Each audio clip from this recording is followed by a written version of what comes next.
Okay, so some of the other core elements that you need to look at in a website is you'll need to look at the site's age. How old is the site without it having dropped? So if a site has dropped and gets expired and then you go and book it again, then it loses its age. And so you need to look at what the domain age is. That's an important factor.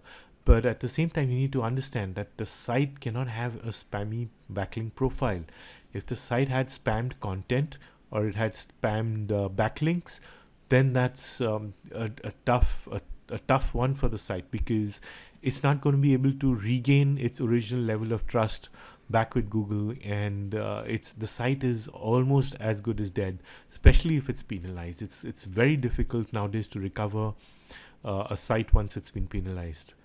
You then need to look at the canonical lookups of the site, which is basically where does the home page of the site resolve to, the main domain. Is it with www or is it without the www? And you need to make sure it resolves to only one. You cannot have the same website existing on www and without www. Just have one version. It's pretty simple to fix this, but this is an important factor. You need to look at the site's robot.txt file, and this will tell you if the site is excluding any duplicate pages or duplicate directories or any content that exists in multiple places. For example, in WordPress, you have tags and categories that are notorious in creating duplicate content, and you need to make sure that the robots.txt file excludes these. Make sure that the robots.txt file is not excluding any key critical pages on the site by mistake. That's also very important.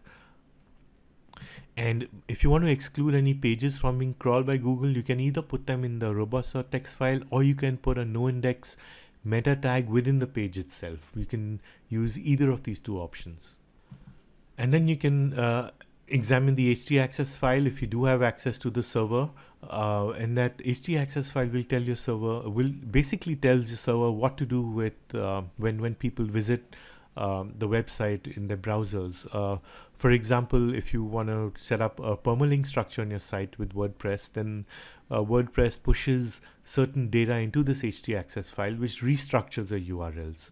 And that's important because you don't want you want a permalink structure, and you don't want any URL parameters existing. You know, those things with the question mark equal to in the URL. You know, those ugly looking URLs. Google doesn't like that anymore.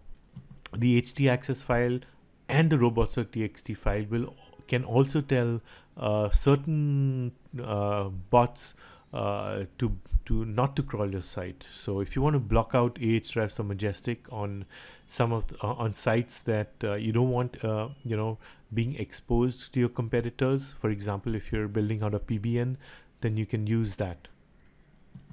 Having friendly URLs is really important. You don't want ugly looking parameter URLs. Those are not good, and that's an improper implementation of a site structure, and Google doesn't like that anymore. It's going to hurt you a lot, so you need to make sure that you have friendly URLs. Now, Sitemap, there's a lot of controversy behind this.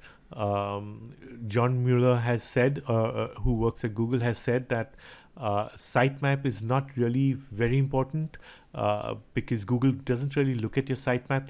The bot comes to your site and it crawls your entire site by hopping link to link. So it's not really looking at the sitemap to gather all your pages. It's just going to go and crawl your entire site, irrespective of your sitemap.